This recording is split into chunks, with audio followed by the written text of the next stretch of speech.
어르신, 여기는 투숙객이나 예약 손님만 이용 가능하십니다. 혹시 근처 경로당 찾으세요? 호텔 직원의 첫마디였습니다. 30년 동안 시골에서 허리가 휘도록 농사를 지으면서 살았습니다. 오늘은 아들의 약혼식이어서 서울로 온 거였죠. 그날 이후 저를 벌레 취급했던 직원, 그리고 사돈의 무시까지 그 충격적인 스토리 시작하겠습니다. 그 남자는 저를 보자마자 벌레 보듯 쳐다봤습니다.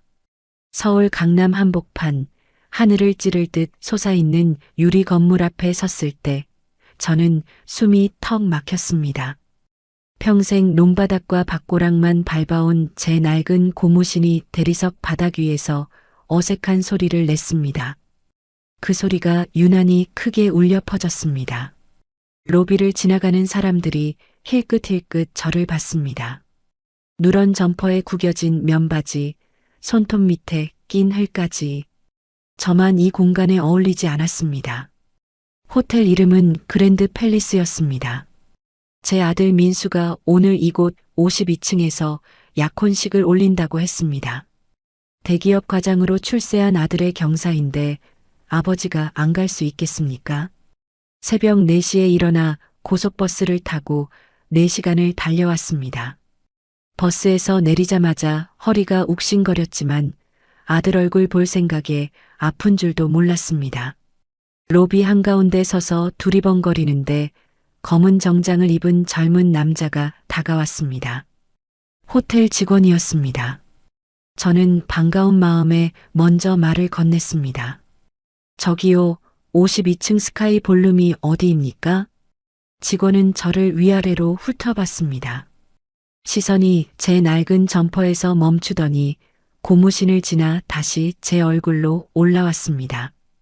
그 눈빛을 저는 평생 잊을 수가 없습니다. 마치 제가 사람이 아닌 것처럼 치워야 할 무언가를 보는 눈이었습니다. 어르신, 죄송한데요. 여기는 투숙객이나 예약 손님만 이용 가능하십니다. 아니, 저 오늘 52층에서 약혼식이 있어서요. 네. 직원의 눈썹이 올라갔습니다. 52층 스카이 볼룸은 하루 대관료만 5천만 원이 넘는 곳이라고 나중에 들었습니다. 이런 행색의 노인이 그런 곳에 볼 일이 있을 리 없다고 생각하는 눈치였습니다. 어르신, 혹시 길을 잘못 찾으신 거 아닐까요? 근처에 경로당이 있으시면 안내해 드릴게요. 경로당. 그 단어가 비수처럼 가슴에 꽂혔습니다. 저는 길 잃은 치매 노인이 아니었습니다. 오늘 약혼식을 올리는 신랑의 아버지였습니다. 30년을 허리 휘어지게 농사지어 대학 보내고 취직시키고 여기까지 키워놓은 아들의 아버지였습니다. 아니요, 제 아들이 오늘 여기서. 잠시만요. 직원은 저를 끝까지 쳐다보지도 않고 무전기를 들었습니다. 저는 로비 한복판에 서서 오가는 사람들의 시선을 온몸으로 받아야 했습니다. 수군거리는 소리가 들렸습니다. 얼굴이 화끈거렸습니다. 70평생을 살면서 이렇게 부끄러운 적은 처음이었습니다. 2분쯤 지났을까요? 엘리베이터에서 낯익은 얼굴이 나왔습니다. 제 아들 민수였습니다. 양복을 빳빳하게 차려입고 머리를 깔끔하게 넘긴 모습이 낯설었습니다. 서울에서 잘 나가는 사람 같았습니다. 하지만 민수는 저를 보자마자 표정이 굳어졌습니다. 반가움이 아니었습니다. 당황함, 짜증, 그런 것에 가까운 얼굴이었습니다. 아버지, 왜 벌써 오셨어요? 로비까지 제가 마중 나간다고 했잖아요. 버스가 일찍 와서 그냥. 아버지, 민수가 낮은 목소리로 호통을 쳤습니다. 그리고 제 팔을 잡아 구석으로 끌고 갔습니다. 제가 양복 보내드렸잖아요. 왜 그 옷 입고 오신 거예요? 가슴이 철렁했습니다. 분명 택배가 왔었습니다. 포장을 뜯어보니 번쩍번쩍한 양복이 들어있었습니다. 하지만 너무 비싸 보여서 농사일로 거칠어진 제 손으로 만지면 옷이 상할 것 같았습니다. 그래서 제 옷 중 가장 좋은 점퍼를 빨아서 입고 왔습니다. 30분을 빨래판에 비볐습니다. 이거 깨끗한 거요. 빨아서 입은 거야. 에휴. 민수의 한숨소리에 모든 게 담겨 있었습니다. 아버지가 부끄럽다는 것. 이런 자리에 어울리지 않는다는 것. 제발 눈에 띄지 말아달라는 것. 자식의 한숨에서 저는 그 모든 걸 읽었습니다. 어머 여보. 이분이 아버님이시구나? 뒤에서 낯선 목소리가 들렸습니다. 돌아보니 흰색 드레스를 입은 젊은 여자가 서 있었습니다. 아들의 약혼녀 서연이라는 아이였습니다. 저는 반갑게 인사를 하려 했습니다. 아, 네가 서연이구나. 이렇게 이쁜 아가씨가 우리 며느리가 되다니 고맙다. 서연은 미소를 지었습니다. 하지만 그 미소가 눈까지 닿지 않는다는 걸 저는 알아챘습니다. 서연의 시선도 제 점퍼와 고무신에 머물렀습니다. 잠깐이었지만 눈빛이 싸늘해지는 게 느껴졌습니다. 네, 아버님 안녕하세요. 우선 올라가시죠. 저희 부모님도 기다리고 계세요. 서연이 민수의 팔짱을 끼고 앞서 걸었습니다. 저는 두 사람 뒤를 따라 걸었습니다. 엘리베이터 안 거울에 비친 세 사람의 모습이 눈에 들어왔습니다. 양복을 입은 아들, 드레스를 입은 며느리감, 누런 점퍼를 입은 늙은 농부. 저만 이 그림에 어울리지 않았습니다. 52층에 도착했을 때 저는 숨이 멎는 줄 알았습니다.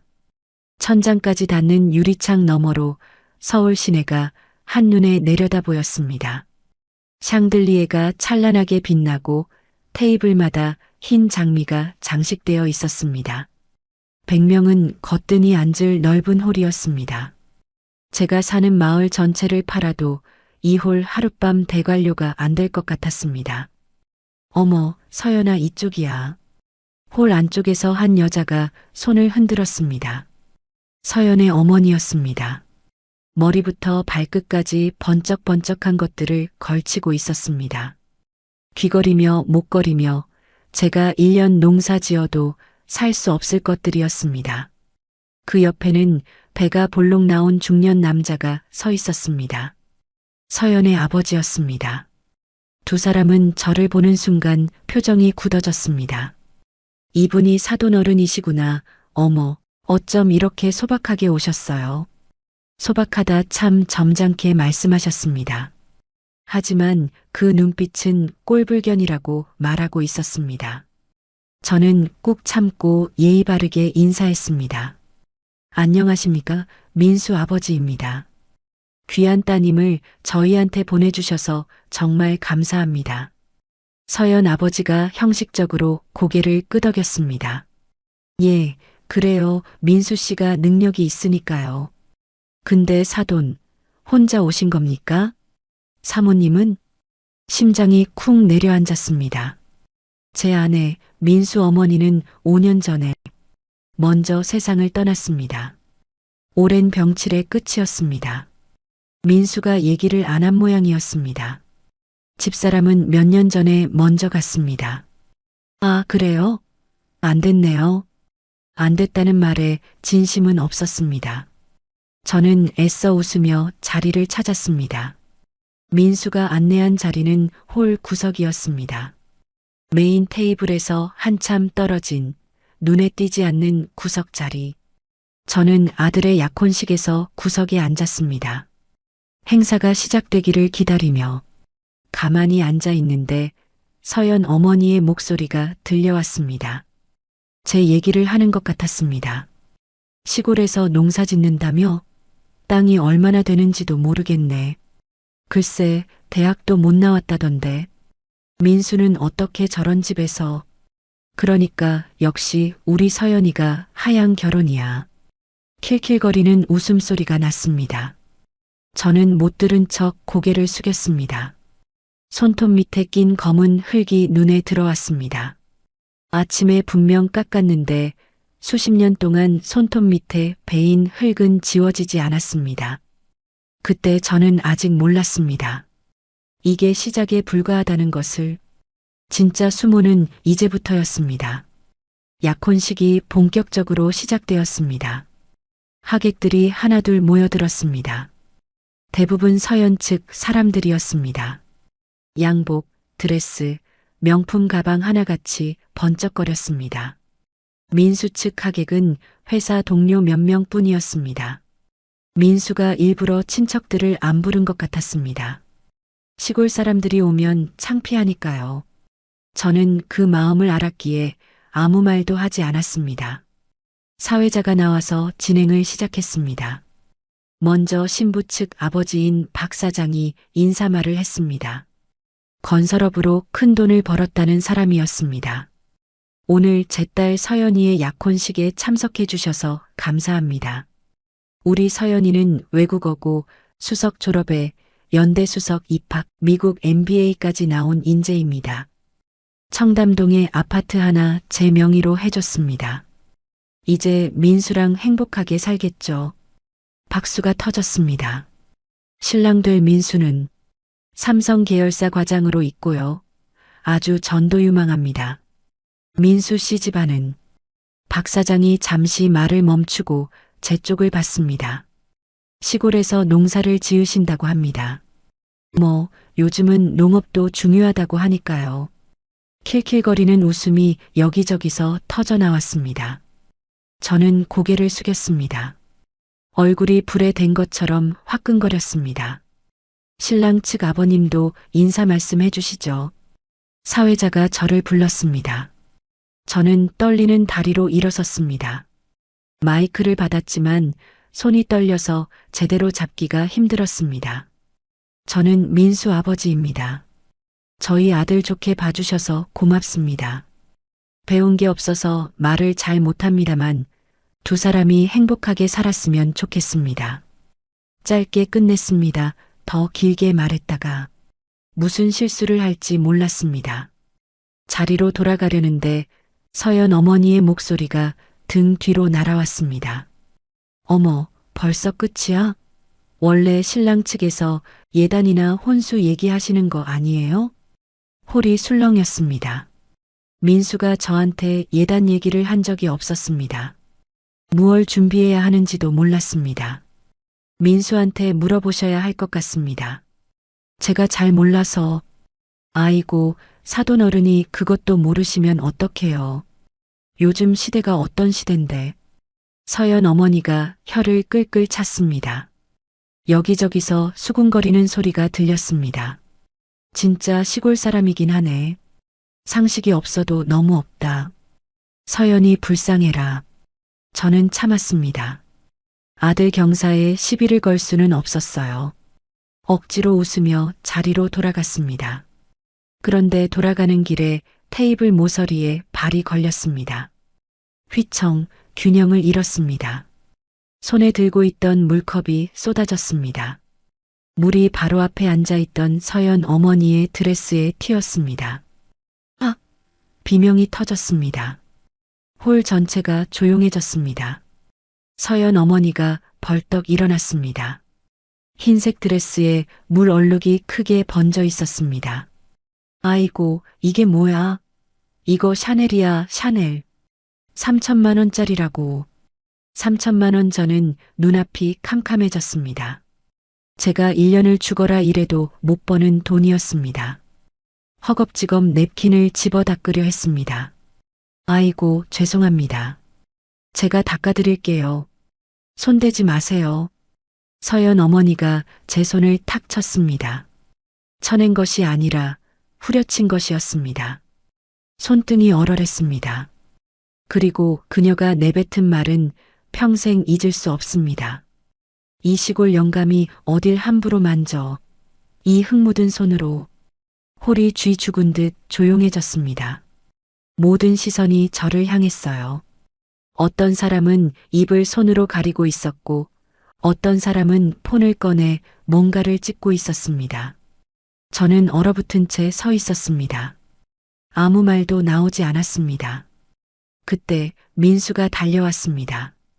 제 아들, 내가 키운 자식이 달려왔습니다. 저는 순간 기대를 했습니다. 아들이 저를 감싸줄 거라고. 하지만 민수가 한 행동은 달랐습니다. 민수는 제가 아니라 서연 어머니에게 먼저 달려갔습니다. 어머니, 죄송합니다. 정말 죄송합니다.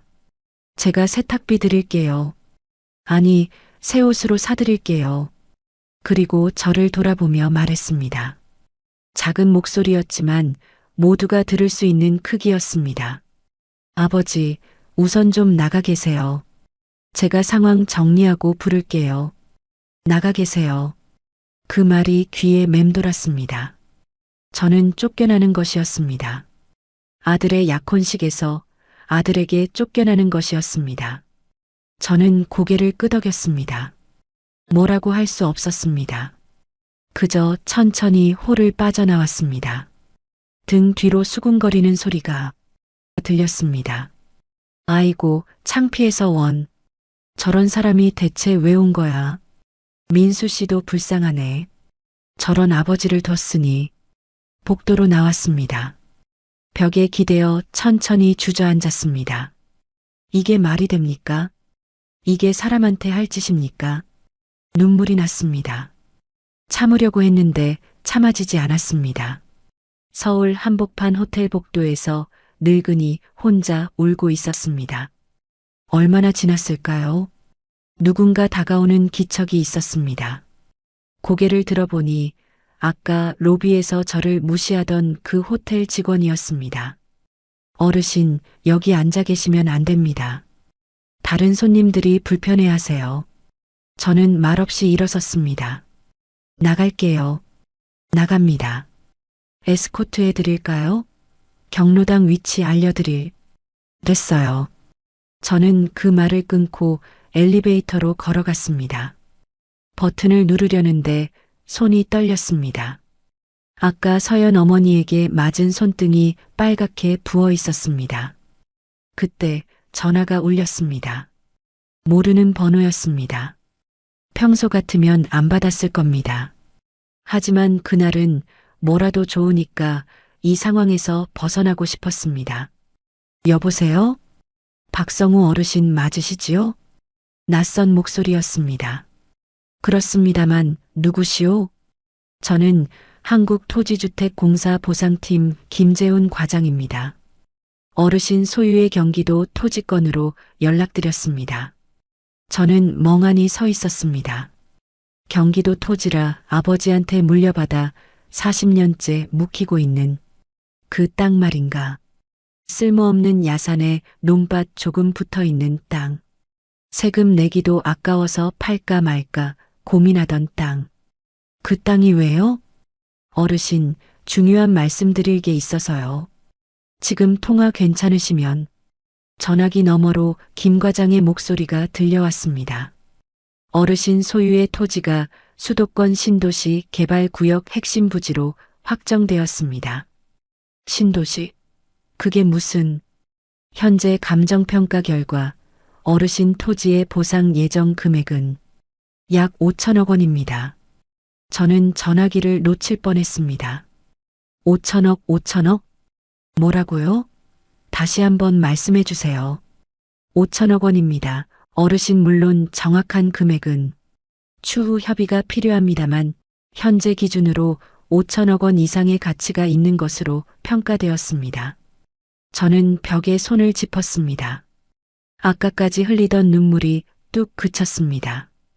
5천억 이 누런 점퍼를 입은 시골 늙은이가 이 호텔 전체를 사고도 남을 돈을 가지고 있었습니다. 하지만 그때는 아직 몰랐습니다. 이 돈이 모든 것을 바꿔놓을 거라는 것을, 그리고 저를 무시한 모든 사람들이 머지않아 저 앞에 무릎을 꿇게 될 거라는 것을. 전화를 끊고 한참을 서 있었습니다. 5천억 그 숫자가 머릿속에서 뱅글뱅글 돌았습니다. 평생을 농사를 지어도 못 만지는 돈이었습니다. 그런데 5천억이라니. 숫자가 너무 커서 실감이 나지 않았습니다. 솔직히 처음에는 사기인 줄 알았습니다. 요즘 노인들 상대로 사기치는 놈들이 얼마나 많습니까? 보이스피싱이니 뭐니 해서 전 재산 날린 사람들 얘기를 뉴스에서 많이 봤습니다. 저도 그런 거 아닌가 싶었어요. 하지만 김 과장이라는 사람은 달랐습니다. 제 이름, 주민등록번호, 토지 지번까지 정확하게 알고 있었습니다. 심지어 그 땅을 제가 아버지한테 물려받은 연도까지 알고 있었습니다. 1987년 아버지가 돌아가시기 직전에 쓸모없는 땅이지만 네가 가져라라고 하셨던 그 해였습니다. 김 과장은 내일 공식 서류를 들고 직접 찾아뵙겠다고 했습니다. 그때까지 다른 사람한테 말씀하지 마시라고도 했습니다. 토지보상 협상이 진행 중인 상황에서 소문이 나면 복잡해질 수 있다고. 저는 엘리베이터 버튼을 누르지 않고 한참 동안 서 있었습니다. 머리가 복잡했습니다. 조금 전까지 저는 아들의 약혼식에서 쫓겨난 비참한 늙은이였습니다. 자식한테 버림받은 아무 쓸모없는 늙은이. 그런데 지금은 5천억 원짜리 땅의 주인이라니. 세상이 이렇게 한순간에 바뀔 수도 있는 겁니까? 그때 52층 스카이 볼룸에서 웃음소리가 새어나왔습니다. 문틈 사이로 환한 조명이 보였습니다. 샴페인 잔이 부딪히는 소리, 박수 소리, 축하한다는 말소리. 약혼식이 다시 진행되고 있었습니다. 저 없이, 신랑 아버지 없이 아들의 경사가 진행되고 있었습니다. 웃긴 일이었습니다. 저 안에 있는 사람들 중에 저보다 돈 많은 사람이 몇이나 될까요? 건설업으로 돈 벌었다는 서연이 아버지 박 사장? 그 사람 재산이 얼마나 될까요? 1,000억? 2,000억? 5,000억은 안 될 겁니다. 저를 벌레 취급했던 서연이 어머니? 3천만 원짜리 드레스를 입고 잘난 척하던 그 여자? 그 여자가 가진 게 뭐가 있습니까? 남편 돈으로 사는 명품이나 걸치고 다니면서. 하지만 저는 아무 말도 하지 않기로 했습니다. 아직은 때가 아니었습니다. 확실해지기 전까지는 입을 다물어야 했습니다. 제가 이 돈을 어떻게 쓸지, 누구한테 줄지, 그건 제가 결정할 일이었습니다. 저는 천천히 엘리베이터를 탔습니다. 로비로 내려가는 동안 거울에 비친 제 모습을 봤습니다. 누런 점퍼, 구겨진 바지, 낡은 고무신, 손톱 밑에 낀 검은 흙. 어디서 봐도 시골 늙은이였습니다. 하지만 이 늙은이가 5천억을 가지고 있다는 걸 아는 사람은 아무도 없었습니다. 로비에 내려오니 아까 그 직원이 또 저를 봤습니다. 경로당 운운하던 그 젊은 직원이었습니다. 이번에는 대놓고 얼굴을 찡그렸습니다. 마치 아직도 여기 있어? 라고 말하는 표정이었습니다. 저는 그 직원 앞을 천천히 지나갔습니다. 아무 말도 하지 않았습니다. 하지만 그 직원의 얼굴을 똑똑히 기억해뒀습니다. 이름표에 적힌 이름까지 박준혁. 26쯤 되어 보이는 젊은 녀석이었습니다. 두고 보자. 네가 나를 어떻게 대했는지 내가 꼭 기억해두마. 호텔 정문을 나서는데 전화가 울렸습니다. 민수였습니다. 화면에 뜬 아들이라는 글자를 보며 잠시 망설였습니다. 받을까 말까 결국 받았습니다. 아버지, 어디 계세요? 응, 그냥 먼저 나왔어. 괜찮아. 네 행사 잘 마무리해라. 아버지, 아까는 정말 죄송했어요. 상황이 좀 그래서. 민수 입에서 그 말이 나왔습니다. 하지만 그 목소리에서 진심이 느껴지지 않았습니다. 서연이 어머니, 서연이 아버지 눈치 보느라 일단 전화한 것뿐이었습니다. 어쩌면 서연이가 옆에서 전화해라고 시킨 건지도 몰랐습니다. 괜찮다니까. 나 이제 터미널 가서 버스 타고 내려갈게. 네, 아버지 조심히 가세요. 나중에 연락드릴게요. 전화가 끊어졌습니다. 저는 폰 화면을 들여다봤습니다. 자식과 아버지 사이의 대화가 47초였습니다. 서울역으로 가는 버스를 탔습니다. 창밖으로 강남의 화려한 거리가 지나갔습니다. 번쩍이는 고층 빌딩들, 줄지어 선 비싼 외제차들, 저와는 상관없는 세상이라고 생각했습니다. 적어도 오늘 아침까지는 그랬습니다. 고속버스 터미널에 도착해서 막차를 탔습니다. 4시간을 달려 집에 도착한 건 밤 11시가 넘어서였습니다. 텅 빈 집에 불을 켜고 들어섰습니다. 아내가 떠난 뒤로 이 집은 늘 이렇게 조용했습니다. 저는 마루에 털썩 주저앉았습니다. 허리가 욱신거렸습니다. 아침부터 종일 돌아다녔으니 당연했습니다. 하지만 몸보다 마음이 더 아팠습니다. 오늘 하루가 믿기지 않았습니다. 마루에 앉아서 한참 동안 아무 생각도 하지 않았습니다. 그렇게 얼마나 지났을까요? 시계를 보니 새벽 2시였습니다. 저는 비틀거리며 일어나 방으로 들어갔습니다. 옷도 안 갈아입고 그대로 쓰러져 잠들었습니다. 다음 날 아침 정말로 김재훈 과장이 찾아왔습니다. 마당에 검은색 승용차가 들어서는 소리에 눈을 떴습니다. 시계를 보니 아침 9시였습니다. 허겁지겁 일어나서 밖으로 나갔습니다. 김 과장은 검은 정장을 말끔하게 차려입은 40대 중반쯤 되어 보였습니다. 손에는 서류 가방을 들고 있었고 뒤에는 젊은 직원 한 명이 더 따라왔습니다. 박성우 어르신 맞으시죠? 어제 전화드렸던 LH 보상팀 김재훈입니다. 이쪽은 저희 팀 김대리입니다. 아, 예, 어서 오시오. 저는 두 사람을 집 안으로 안내했습니다. 마루에 앉았습니다. 어르신, 바로 본론으로 들어가겠습니다. 김 과장이 서류 가방을 열고 두꺼운 서류 뭉치를 꺼냈습니다. 테이블 위에 펼쳐놓은 서류에는 지도와 숫자들이 빼곡하게 적혀 있었습니다.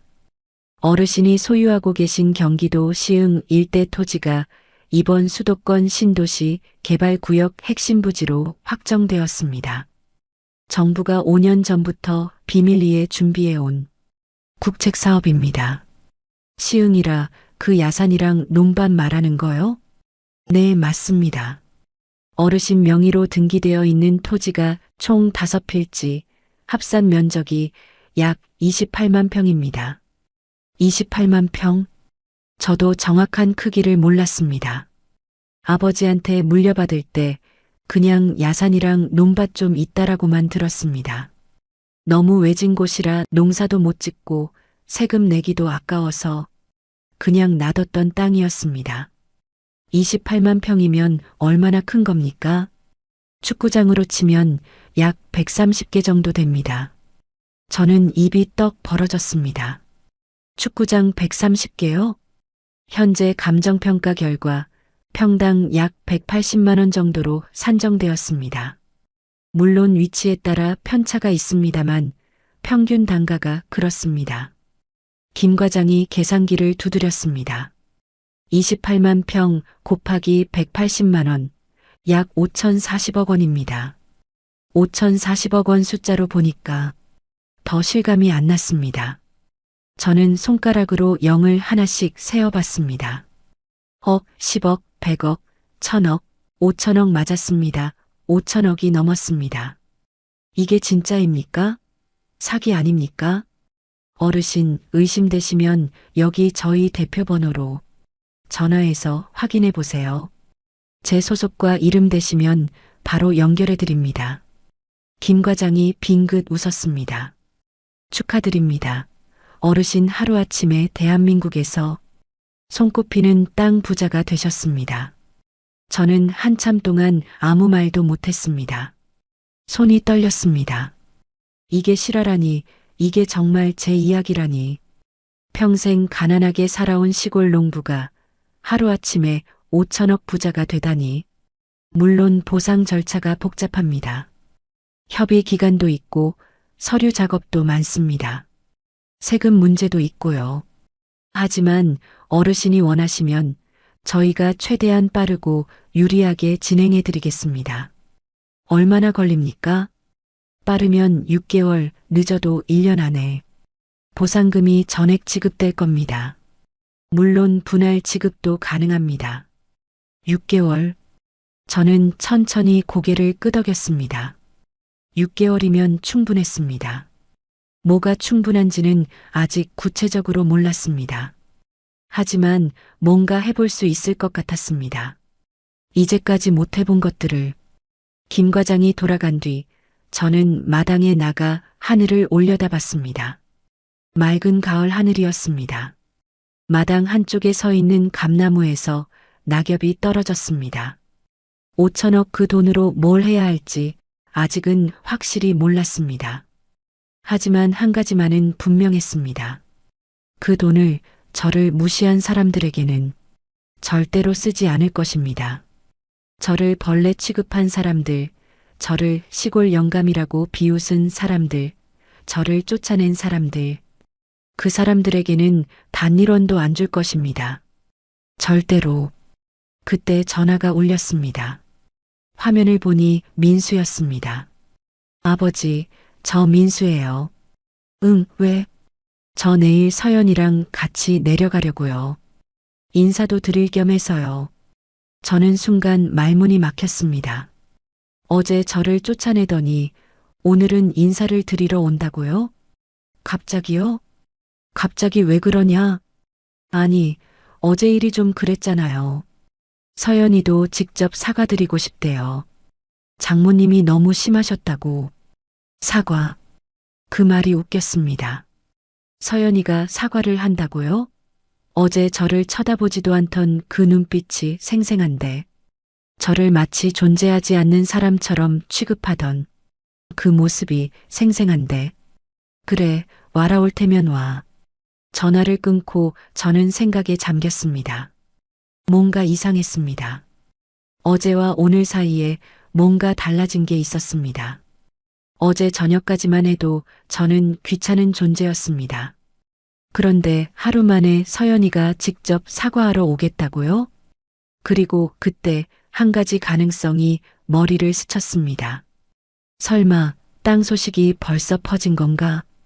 김 과장이 아무한테도 말하지 말라고 했는데 이미 업계에서는 알만한 사람은 다 아는 건가? 하지만 아직은 확신할 수 없었습니다. 며느리감과 아들이 정말 무슨 마음으로 오는 건지, 사과가 진심인지 아니면 돈 냄새를 맡고 달려오는 건지 두 눈으로 직접 확인해야 했습니다. 다음 날 오후 민수와 서연이 내려왔습니다. 오전부터 저는 왠지 모르게 마음이 불편했습니다. 기대가 아니라 긴장이었습니다. 밤새 이것저것 생각을 많이 했습니다. 혹시라도 진짜 사과하러 오는 거면 어떡하지? 내가 너무 삐딱하게 생각하는 거 아닌가? 아무리 그래도 자식이고 며느리인데. 하지만 다른 한편으로는 이런 생각도 들었습니다. 어제까지 저를 그렇게 대하던 사람들이 하루 만에 바뀔 수 있나? 사람 마음이 그렇게 쉽게 바뀌나? 점심때쯤 마당에 검은색 외제차가 들어섰습니다. 민수가 운전하고 있었고 조수석에는 서연이 앉아 있었습니다. 차에서 내린 두 사람은 주변을 둘러봤습니다. 민수는 익숙한 표정이었지만 서연은 달랐습니다. 눈썹이 살짝 찌푸려졌습니다. 낡은 대문, 허름한 마당, 칠이 벗겨진 담벼락. 서울 강남에서 자란 아가씨 눈에는 모든 게 못마땅해 보이는 모양이었습니다. 아버지, 안녕하세요. 민수가 어색하게 인사했습니다.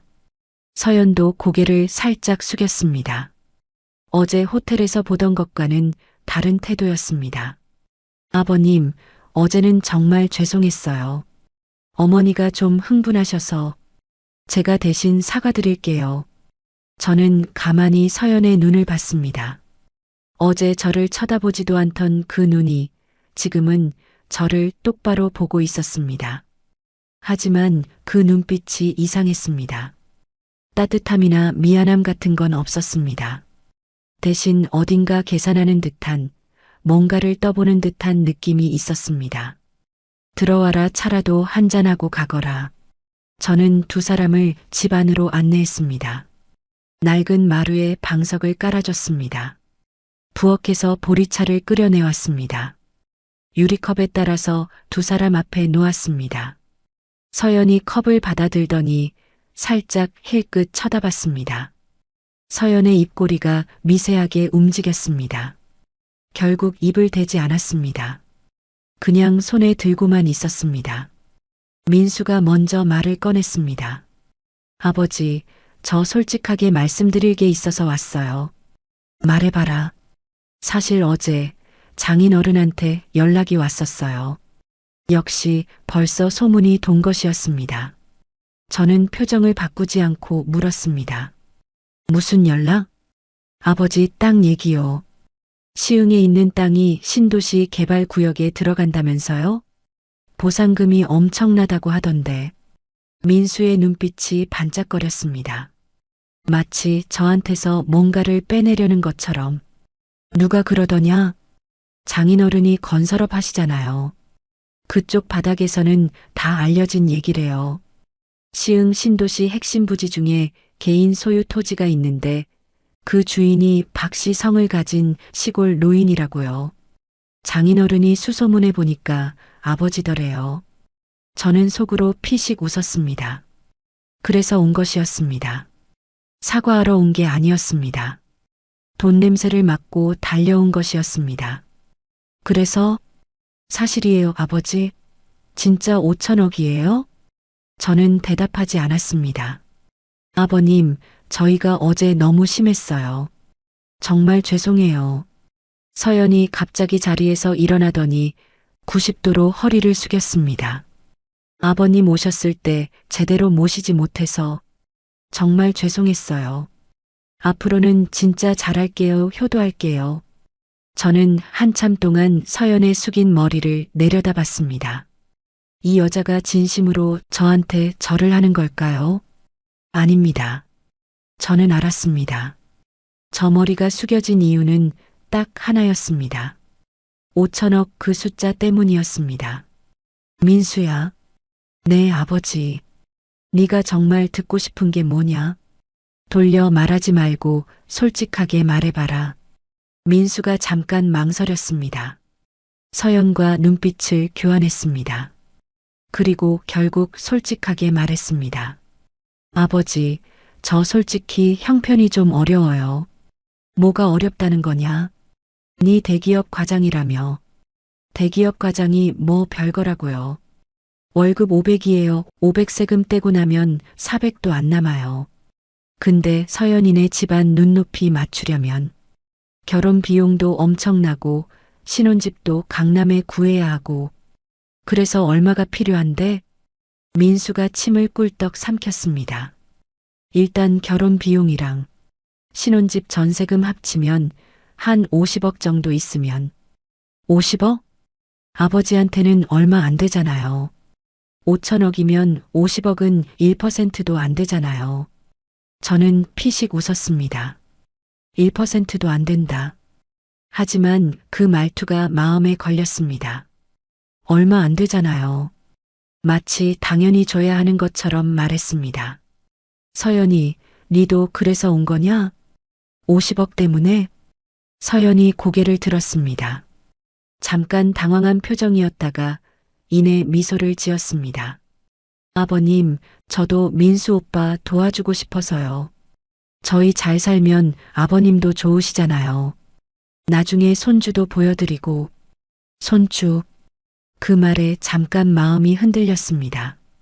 솔직히 손주 보는 게 소원이긴 했습니다. 아내가 살아있을 때 항상 하던 말이 손주 얼굴 한번 보고 죽으면 여한이 없겠다였습니다. 하지만 그 소원을 이루지 못하고 먼저 떠났습니다. 저는 창밖을 바라봤습니다. 민수야. 네, 아버지. 어제 약혼식장에서 내가 물 엎질렀을 때 말이다. 민수의 어깨가 움찔했습니다. 니는 왜 서연이 어머니한테 먼저 갔냐? 그건 네 아버지가 맞는 거 봤잖아. 서연이 어머니가 내 손등을 후려쳤잖아. 손등이 퉁퉁 부어 올랐는데 니는 그거 한 번 안 봤더라. 민수가 고개를 숙였습니다. 네 눈에는 서연이 어머니 3천만 원짜리 드레스만 보이고 네 아버지 손은 안 보이더라. 네가 먼저 한 말이 뭐였냐? 제가 세탁비 드릴게요. 새 옷 사드릴게요. 네 아버지한테는 나가 있으라고 했고. 아버지, 그때는 정말 상황이. 알아, 네 입장이 어려웠을 거다. 장인어른, 장모님 앞에서 눈치 보여야 했을 거다. 근데 말이다, 민수야. 아버지가 맡고 있는데 모른 척하는 자식한테 내가 왜 돈을 줘야 하냐? 아버지가 쫓겨나는데 잡지도 않는 자식한테 내가 왜 50억을 줘야 하냐? 민수의 얼굴이 창백해졌습니다. 서연은 입술을 깨물고 있었습니다. 분위기가 싸늘해졌습니다. 아버지, 제가 잘못했어요. 정말 죄송해요. 민수가 갑자기 무릎을 꿇었습니다. 마루바닥에 이마를 박았습니다. 아버지, 앞으로는 진짜 잘할게요. 제발 한 번만 기회를 주세요. 서연도 따라 무릎을 꿇었습니다. 두 사람이 나란히 저 앞에 무릎을 꿇고 있었습니다. 솔직히 마음이 흔들리지 않은 건 아니었습니다. 아무리 섭섭해도 자식은 자식이니까요. 피는 못 속인다고 무릎 꿇은 아들을 보니까 마음 한쪽이 아렸습니다. 하지만 그때 떠오른 건 어제 호텔 복도에서 혼자 울던 제 모습이었습니다. 70평생 처음으로 자식 때문에 눈물을 흘렸습니다. 지나가는 사람들이 힐끗힐끗 쳐다봤습니다. 누구 하나 괜찮으시냐고 묻는 사람도 없었습니다. 그렇게 비참한 적은 처음이었습니다. 일어나라. 두 사람이 고개를 들었습니다. 오늘은 그냥 가라. 내가 생각 좀 해볼게. 아버지, 저희가 가라고 했다. 단호하게 말했습니다. 민수와 서연이 천천히 일어섰습니다. 뭔가 더 말하고 싶은 눈치였지만 제 표정을 보고는 입을 다물었습니다. 두 사람이 외제차에 타고 마당을 빠져나가는 것을 저는 마루에 앉아 지켜봤습니다. 차가 골목을 돌아 사라진 뒤에도 한참 동안 그 자리에 앉아 있었습니다. 생각이 많았습니다. 저 아이들이 진심으로 뉘우친 걸까? 아니면 돈 때문에 무릎 꿇은 걸까? 사실 답은 뻔했습니다. 5천억이 없었다면 저 아이들이 왔겠습니까? 눈물을 흘리겠습니까? 저는 품에서 어제 받아둔 명함을 꺼냈습니다. 이 사람 말고 제가 연락해야 할 곳이 한 군데 더 있었습니다. 저는 폰을 꺼내서 인터넷을 켰습니다. 검색창에 그랜드 팰리스 호텔을 입력했습니다. 호텔 홈페이지가 떴습니다. 서울 강남 최고급 호텔, 객실 500개, 연 매출 2천억 원. 호텔 페이지를 내리다가 한 문장이 눈에 들어왔습니다. 매각 협상 진행 중. 저는 그 번호를 폰에 저장했습니다. 아직은 전화할 때가 아니었습니다. 보상금이 들어오려면 몇 개월이 걸린다고 했으니까요. 하지만 때가 되면 반드시 전화할 것이었습니다.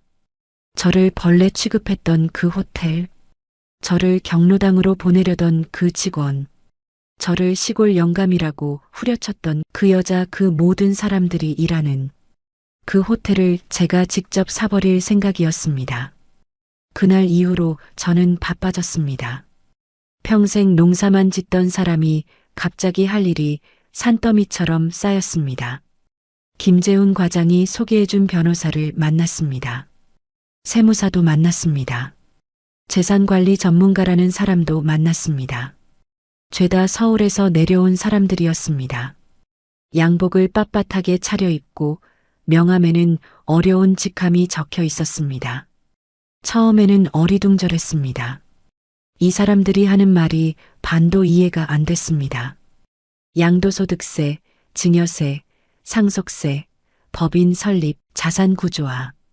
처음 듣는 말들이 머리 위로 지나갔습니다. 저는 고개만 끄덕이다가 결국 솔직하게 말했습니다. 나는 배운 게 없는 사람이요. 쉽게 말해주시오. 변호사가 웃으면서 설명해 줬습니다. 어르신, 간단히 말씀드리면요. 5천억 원이 그냥 어르신 통장에 들어오면 세금으로 거의 절반 가까이 나갑니다. 절반이요? 네. 양도소득세가 어마어마합니다. 하지만 방법이 있습니다. 법인을 설립하시고 그 법인 명의로 보상금을 받으시면 세금을 상당히 줄일 수 있습니다. 저는 한참 생각했습니다. 법인이라 회사를 만든다는 얘기였습니다. 평생 회사라고는 다녀본 적도 없는 사람이 회사를 만든다니 세상이 참 이상하게 돌아갔습니다. 그렇게 하면 얼마나 남습니까? 잘하면 3,500억 원 정도는 지키실 수 있습니다. 3,500억. 그래도 상상이 안 되는 돈이었습니다. 저는 고개를 끄덕였습니다. 그럼 그렇게 합시다. 법인 설립 서류에 도장을 찍었습니다. 난생 처음으로 대표이사라는 직함이 생겼습니다. 주식회사 청산 제가 사는 마을 이름을 따서 지은 회사명이었습니다. 아내와 함께 50년을 산 마을이었습니다. 그렇게 보름이 지났습니다. 그 사이에 민수한테서 전화가 12번 왔습니다. 서연한테서도 3번 왔습니다. 문자도 수십 개가 쌓였습니다. 내용은 비슷비슷했습니다. 아버지, 생각해 보셨어요? 아버님, 저희 언제 다시 찾아뵐까요? 아버지, 저 요즘 너무 힘들어요. 연락 주세요. 저는 답장을 하지 않았습니다. 아직은 때가 아니었습니다. 제가 무엇을 할지, 어떻게 할지 확실히 정하기 전까지는 만나지 않을 생각이었습니다. 그러던 어느 날 뜻밖의 전화가 걸려왔습니다. 여보세요. 박성우 어르신 되시죠? 낯선 목소리였습니다. 중년 여자 목소리였습니다. 그렇습니다만 누구시오? 저는 그랜드 팰리스 호텔 대표이사실 비서 김미영이라고 합니다. 저희 대표이사님께서 어르신과 미팅을 요청하셨습니다. 심장이 쿵 내려앉았습니다. 그랜드 팰리스 호텔. 제가 인수문의 번호를 저장해둔 그 호텔이었습니다. 그런데 제가 연락하기도 전에 저쪽에서 먼저 연락이 왔습니다. 무슨 일로요? 자세한 내용은 직접 만나서 말씀드리고 싶다고 하셨습니다. 혹시 내일 오후에 시간이 되시면 저희 호텔로 와주실 수 있으신지요? 저는 잠깐 생각했습니다. 호텔 측에서 먼저 연락이 왔다는 건 제 정체를 알았다는 뜻이었습니다. 시흥 땅 주인이 저라는 걸 알아낸 것이었습니다. 그리고 제가 호텔 인수에 관심이 있다는 것도 어떻게든 알아낸 모양이었습니다. 좋습니다. 내일 오후 2시에 가겠습니다. 다시 그 호텔에 가게 되었습니다. 한 달 전 저를 쫓아냈던 그 호텔에 이번에는 제 발로 당당하게 걸어 들어갈 것이었습니다. 다음 날 저는 서울로 올라갔습니다. 하지만 이번에는 새벽 버스를 타지 않았습니다. 김재훈 과장이 소개해준 기사가 아침 일찍 집으로 마중을 왔습니다. 검은색 벤츠였습니다. 저는 난생 처음으로 벤츠 뒷좌석에 앉아서 서울로 향했습니다. 오후 2시 정각 그랜드 팰리스 호텔 앞에 도착했습니다. 기사가 차 문을 열어줬습니다. 저는 천천히 내렸습니다. 호텔 정문 앞에 서자 한 달 전 기억이 생생하게 떠올랐습니다. 이 문을 처음 열고 들어갔을 때의 두려움, 로비에서 두리번거리던 모습, 직원한테 무시당했던 순간, 저는 심호흡을 하고 문을 밀었습니다. 양복을 입은 사람들이 바쁘게 오갔습니다. 저는 천천히 로비 한가운데로 걸어갔습니다. 그때 누군가 제 앞을 막아섰습니다. 어르신, 실례지만 익숙한 목소리였습니다. 고개를 들어보니 그 직원이었습니다. 한 달 전에 저를 경로당으로 보내려던 그 젊은 직원 이름표에 박준혁이라고 적힌 그놈이었습니다. 박준혁은 저를 위아래로 훑어봤습니다. 그리고 한 달 전과 똑같은 표정을 지었습니다. 눈썹을 찌푸리고 입꼬리를 내리고 귀찮다는 듯이 어르신, 여기는 투숙객이나 예약 손님만 이용 가능하십니다. 혹시 길을 잃으셨으면. 됐어. 저는 손을 들어 그의 말을 끊었습니다. 나 약속 있어서 왔어. 대표이사실. 네. 박준혁의 표정이 미묘하게 바뀌었습니다. 대표이사실이라는 말에 당황한 눈치였습니다. 하지만 여전히 믿지 않는 표정이었습니다. 이 행색의 대표이사실이라니 말이 안 된다는 얼굴이었습니다. 어르신, 대표이사실은 예약 없이는. 박성호야 확인해봐. 저는 또박또박 말했습니다. 박준혁이 무전기를 들었습니다. 뭐라 말하더니 갑자기 표정이 굳어졌습니다. 눈이 커졌습니다. 천천히 저를 돌아봤습니다. 저기 잠시만 기다려 주십시오. 목소리가 달라져 있었습니다. 아까의 귀찮다는 듯한 말투가 사라지고 긴장한 말투로 바뀌어 있었습니다. 2분쯤 지났을까요? 엘리베이터에서 양복을 입은 여자가 급하게 걸어왔습니다. 40대 초반쯤 되어 보이는 단정한 인상의 여자였습니다. 박성우 회장님이시죠? 저는 대표이사실 비서 김미영입니다. 어제 전화드렸던. 모시러 왔습니다. 이쪽으로 오시죠. 김미영 비서가 공손하게 안내했습니다. 저는 그녀를 따라 걸었습니다. 지나가면서 박준혁을 힐끗 봤습니다. 그놈은 얼굴이 하얗게 질려서 저를 바라보고 있었습니다. 아까까지 무시하던 노인이 회장님으로 불리는 걸 본 것이었습니다. 저는 속으로 웃었습니다. 아직 시작도 안 했어. 엘리베이터를 타고 50층으로 올라갔습니다. 창밖으로 서울 시내가 한눈에 내려다 보였습니다. 한쪽 벽에는 이 호텔의 역사를 보여주는 사진들이 걸려 있었습니다. 소파에 앉아 기다리니 곧 문이 열리고 한 남자가 들어왔습니다. 60대 초반쯤 되어 보이는 머리가 반쯤 벗겨진 남자였습니다. 비싼 양복을 입고 있었지만 얼굴에는 피로한 기색이 역력했습니다. 박성우 회장님, 처음 뵙겠습니다. 저는 그랜드 팰리스 호텔 대표이사 이정환입니다. 이정환 대표가 손을 내밀었습니다. 저는 일어나서 악수를 했습니다. 이정환 대표가 제 손을 잡는 순간 살짝 움찔하는 게 느껴졌습니다. 제 손이 거칠었기 때문이었습니다. 50년 농사로 굳은 살이 박힌 손이었습니다. 앉으시죠. 두 사람이 마주 앉았습니다. 이정환 대표가 먼저 말을 꺼냈습니다. 솔직하게 말씀드리겠습니다. 저희가 회장님을 모신 이유는 회장님께서 저희 호텔 인수에 관심이 있으시다는 얘기를 들었기 때문입니다. 누구한테 들었소? 업계에서 소문이 돌더군요. 시흥 신도시 땅 주인이 호텔 인수를 알아보고 있다고. 수소문에 보니 회장님이시더라고요. 저는 고개를 끄덕였습니다. 역시 이 바닥도 소문이 빠른 모양이었습니다. 맞소 관심이 있소.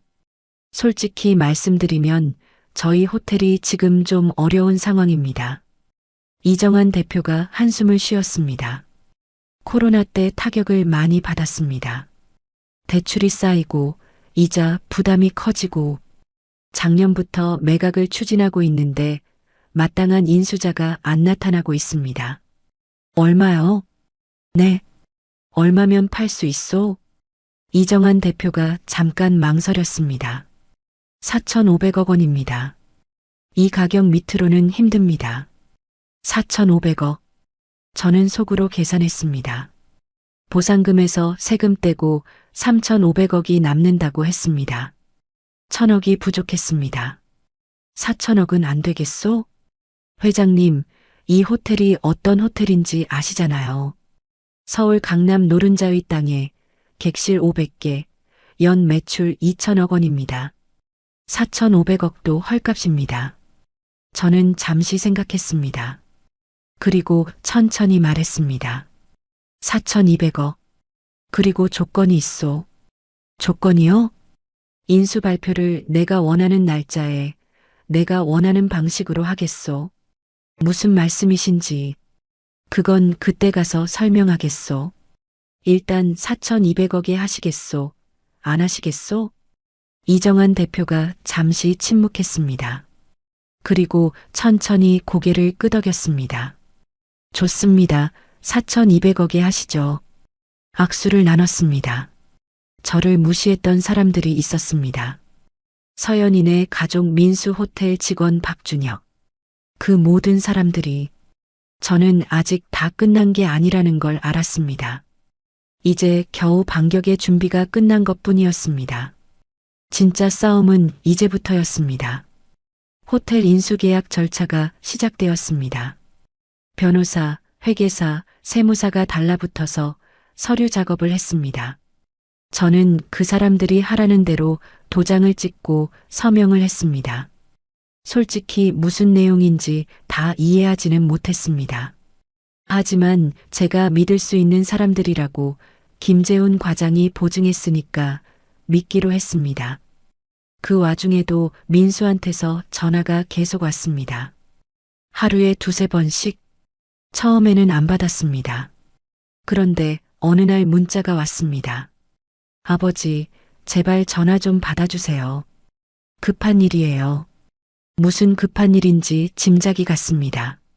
아마 서연인의 집안에서 뭔가 압박이 들어온 모양이었습니다.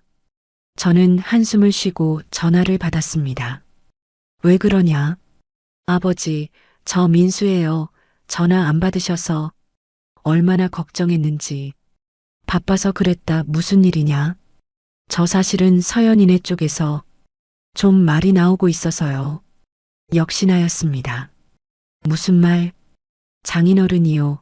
아버지 땅 보상금 받으시면 저희 결혼 비용 좀 지원해 주실 거 아니냐고. 그게 확실해야 결혼 진행할 수 있다고. 저는 피식 웃었습니다. 노골적이긴. 돈 줄 거면 결혼하고 안 줄 거면 결혼 안 하겠다는 소리였습니다. 민수야. 네, 아버지. 네가 정말 서연이를 좋아하냐? 전화기 너머로 침묵이 흘렀습니다. 한참 만에 민수가 대답했습니다. 좋아하죠. 좋아하니까 결혼하려는 거잖아요. 그럼 돈 없어도 결혼할 수 있냐? 네. 내가 만약에 한 푼도 안 준다고 하면 그래도 서연이랑 결혼할 거냐? 민수가 대답하지 못했습니다. 저는 그 침묵 속에서 답을 얻었습니다. 됐다, 끊어라. 아버지, 잠깐만요. 아버지. 저는 전화를 끊었습니다. 전화기를 내려놓고 한참 동안 생각에 잠겼습니다. 민수가 서연이를 좋아하는 건 사실일 것입니다. 하지만 그 좋아함이 돈보다 큰지는 모르겠습니다. 서연이네 집안 눈높이에 맞추려고 아버지한테 손 벌리는 걸 보면 그 좋아함의 크기가 어느 정도인지 짐작이 갔습니다. 며칠 뒤 더 황당한 일이 벌어졌습니다. 낮에 마당에서 일하고 있는데 낯선 차가 들어왔습니다. 검은색 BMW였습니다. 차에서 내린 사람을 보고 저는 눈을 의심했습니다. 서연이 아버지 박 사장이었습니다. 건설업으로 돈 벌었다는 그 사람. 약혼식에서 저를 시골에서 농사짓는 사람이라고 비웃던 그 인간이 왜 여기까지 왔습니까? 박 사장이 차에서 내려서 저한테 다가왔습니다. 얼굴에 어색한 미소를 띠고 있었습니다. 약혼식 때 저를 내려다보던 거만한 표정은 온데간데 없었습니다. 사돈어른, 안녕하십니까? 갑자기 찾아와서 죄송합니다.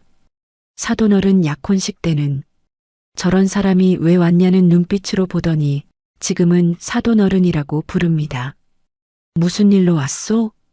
저 얘기 좀 나누려고요. 잠깐 시간 되십니까?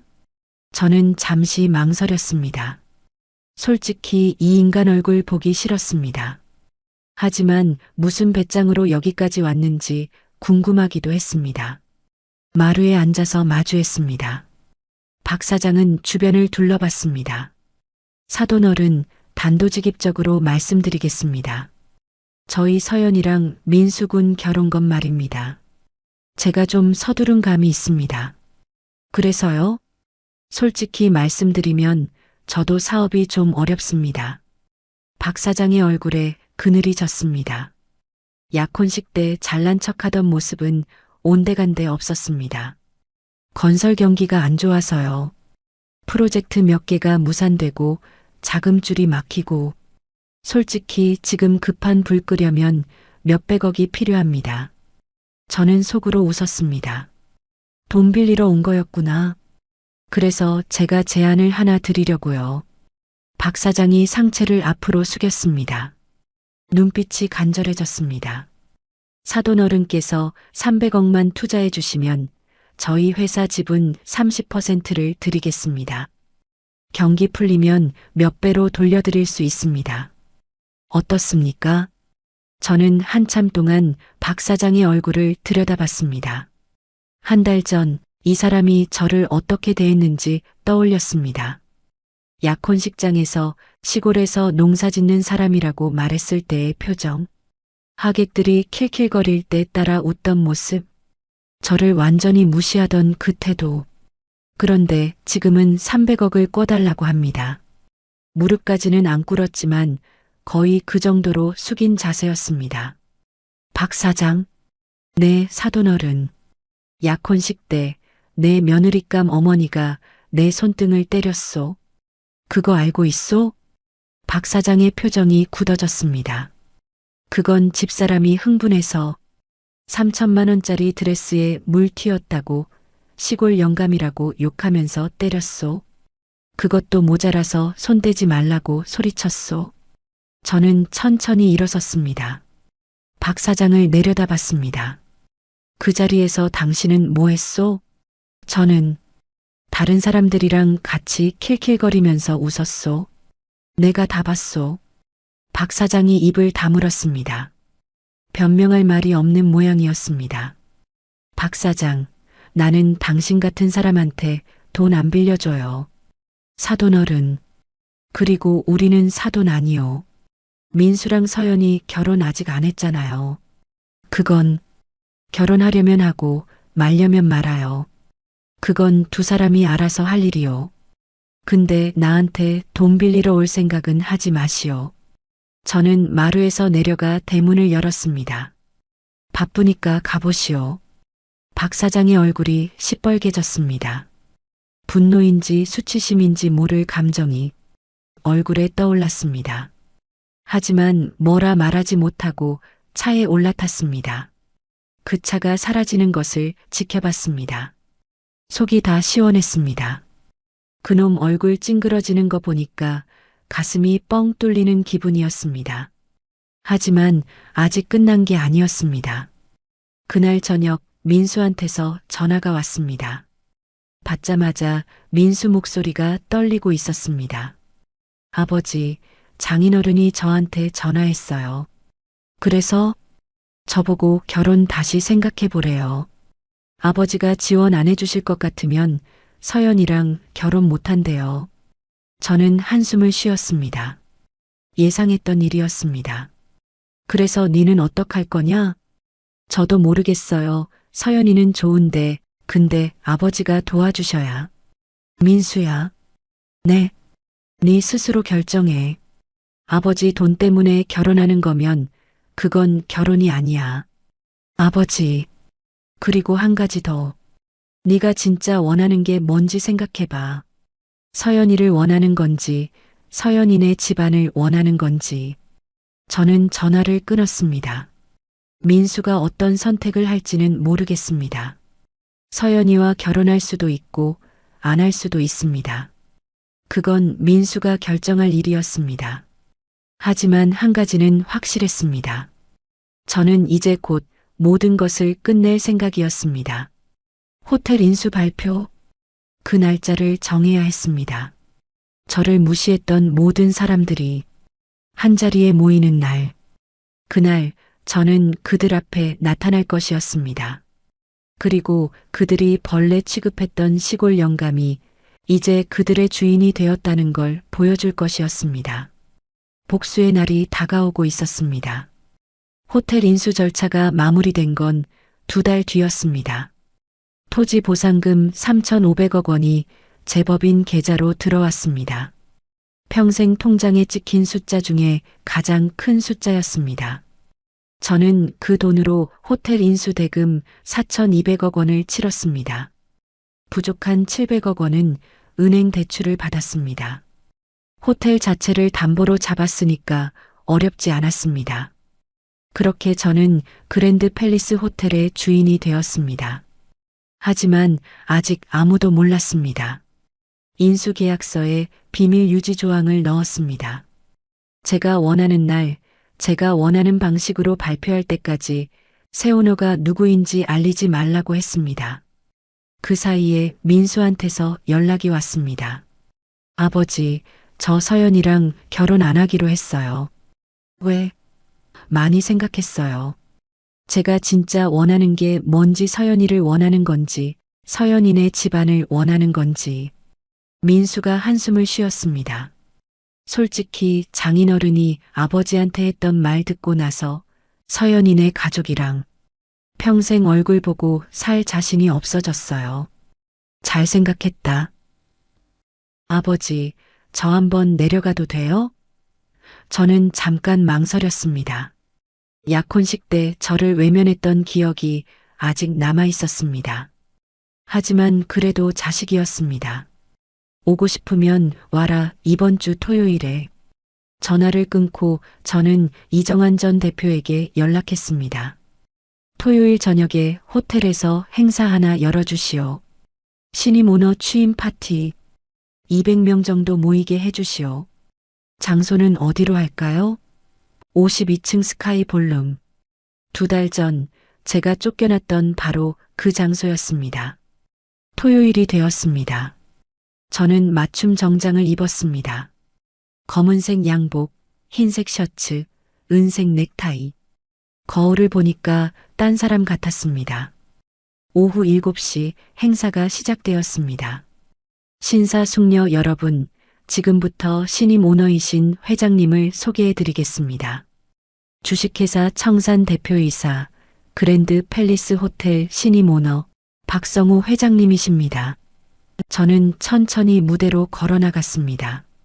가장 먼저 박준혁이 눈에 들어왔습니다. 경로당 운운하던 그 직원은 얼굴이 하얗게 질려 있었습니다. 서연이네 가족도 보였습니다. 박 사장은 눈을 비비고 있었고 서연이 어머니는 샴페인 잔을 든 채 굳어 있었습니다. 민수는 눈에 눈물이 고여 있었습니다. 저는 마이크를 잡았습니다. 안녕하십니까, 박성우입니다. 2달 전 저는 이 호텔 로비에서 쫓겨난 적이 있습니다. 직원한테 경로당 위치를 안내받을 뻔했습니다. 홀이 조용해졌습니다. 그날 저는 이 건물 52층에서 열린 제 아들의 약혼식에 참석하러 왔었습니다. 하지만 구석자리에 앉았고 비웃음을 당했고 결국 쫓겨났습니다. 저는 무대에서 내려와 서연이네 가족 테이블 앞에 섰습니다. 2달 전 이분은 제 손등을 때리면서 말했습니다. 이 시골 영감이 어딜 함부로 만져. 기억하십니까? 서연이 어머니의 입술이 파르르 떨렸습니다. 저는 그날 처음으로 자식 때문에 울었습니다. 호텔 복도에 혼자 쭈그려 앉아서 그때 생각했습니다. 두고 보자, 반드시 되갚아주마. 저는 천천히 말했습니다. 그래서 이 호텔을 샀습니다. 4,200억 원에. 저를 무시했던 그 장소를 제가 직접 사버렸습니다. 이제 이 호텔은 시골 영감 겁니다. 서연이 어머니의 눈에서 눈물이 흘러내렸습니다. 200명 앞에서 완전히 망신을 당한 것이었습니다. 저는 다시 무대로 올라갔습니다. 하지만 저는 오늘 복수하러 온 게 아닙니다. 저는 오늘 용서하러 왔습니다. 홀이 술렁였습니다. 사람은 누구나 실수를 합니다. 겉모습만 보고 판단하는 실수. 저도 그런 실수를 한 적이 있습니다. 내 아들이 힘들었는지는 생각 안 하고 원망만 했습니다. 저는 민수를 바라봤습니다. 민수야, 아버지도 미안하다. 많이 서운했다. 하지만 그래도 너는 내 자식이다. 민수의 눈에서 눈물이 흘렀습니다. 오늘 이후로 저는 과거를 묻겠습니다. 저를 무시했던 사람들, 비웃었던 사람들, 때렸던 사람들 다 용서하겠습니다. 다만 한 가지만 기억해 주십시오. 사람을 겉모습으로 판단하지 마십시오. 누런 점퍼를 입은 노인이 5천억을 가지고 있을 수도 있습니다. 명품을 걸친 사람이 빚더미에 앉아 있을 수도 있습니다. 저는 손을 들어 보여줬습니다. 제 손에는 아직도 50년 농사 지은 흙이 남아 있습니다. 이 흙이 부끄럽지 않습니다. 이 흙으로 자식을 키웠고 여기까지 왔습니다. 박수가 터졌습니다. 홀 전체가 박수 소리로 가득 찼습니다. 저는 무대에서 내려와 민수에게 걸어갔습니다. 아버지, 이리 와. 저는 아들을 안았습니다. 민수가 제 어깨에 얼굴을 묻고 울었습니다. 죄송해요, 아버지. 됐다, 이제 됐어. 저도 눈물이 났습니다. 아내가 살아있었다면 이 모습을 봤을 텐데. 그런 생각이 들었습니다. 그날 밤 저는 이겼습니다. 돈으로 이긴 게 아니었습니다. 용서로 이긴 것이었습니다. 그 후로 많은 것이 바뀌었습니다. 호텔 인수 소식은 다음날 뉴스에 대대적으로 보도되었습니다.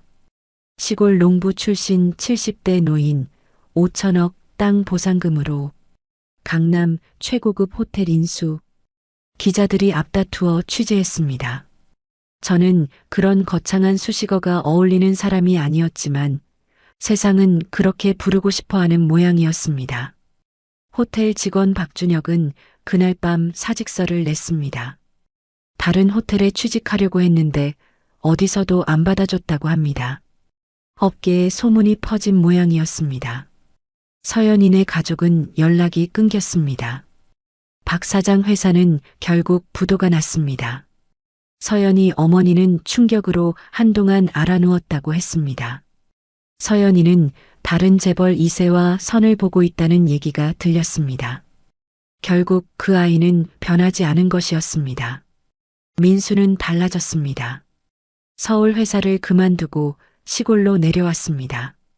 저와 함께 살겠다고 했습니다. 아버지, 저 서울에서 10년 살면서 뭘 했는지 아세요? 아등바등 돈 벌겠다고 했는데 남은 건 빚이랑 후회밖에 없어요. 아버지 일 도우면서 배울래요. 저는 아들을 받아들였습니다. 처음에는 어색했습니다. 수십 년을 떨어져 살았으니까요. 하지만 시간이 지나면서 조금씩 가까워졌습니다. 아침에 같이 일어나서 밥을 먹고 낮에는 호텔 일을 배우고 저녁에는 마당에 앉아서 막걸리 한잔 했습니다. 아내가 살아있을 때 꿈꾸던 노후의 모습이었습니다. 아들과 함께하는 평화로운 노후. 어느 날 저녁 민수가 물었습니다. 아버지, 그 많은 돈 다 어떻게 하실 거예요? 일단 1,000억은 장학재단 만들 거다. 가난해서 공부 못하는 아이들 도와주려고. 1,000억이요? 나도 배움이 짧아서 평생 서름 받았잖아. 그런 아이들이 없었으면 좋겠어. 민수가 고개를 끄덕였습니다. 나머지는 호텔 운영하고 좀 남으면 복지시설 짓고 뭐 그렇게 쓰다 보면 없어지겠지. 아버지, 저한테는요? 니한테는 이 집이랑 논밭 물려줄 거다. 네, 호텔 말고요? 호텔은 내가 죽으면 재단으로 넘길 거야. 돈은 네 손으로 벌어라. 그게 진짜 네 거다. 민수가 한참 동안 아무 말 없이 있었습니다. 그러다가 고개를 끄덕였습니다. 네, 아버지 알겠습니다. 저는 아들의 어깨를 두드렸습니다.